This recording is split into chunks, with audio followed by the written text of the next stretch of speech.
I would urge everybody to go out and inform themselves about the Israel-Palestine conflict. It didn't start on the 7th of October. I think anyone who thinks that history started a week past Saturday is part of the problem with this discussion. But the only way that we ensure Israel's long-term security is by ensuring that Israel ends the occupation. But please, I want to read something to you. This quote: anyone who wants to thwart the establishment of a Palestinian state has to support the bolstering of Hamas and transferring money to Hamas. This is part of our strategy to isolate the Palestinians in Gaza from the Palestinians in the West Bank.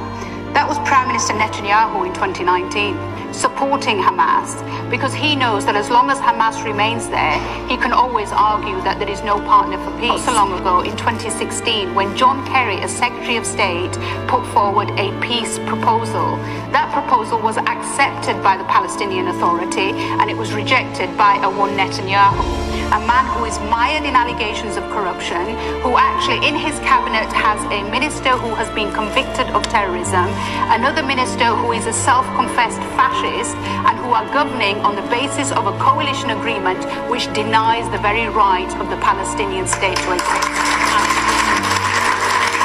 I just think the really passive language being used by the government is quite disgusting. This isn't a humanitarian crisis. This isn't something passive. This is a brutal bombardment of a civilian population that is half children. Find a backbone and start saying that this isn't okay. Everybody's condemning the attacks that Hamas conducted. No one in their right mind would say that that was okay. But when do we start condemning the murder of children from the sky? When do we start condemning bombing mosques and churches and apartment buildings? When do we start condemning that?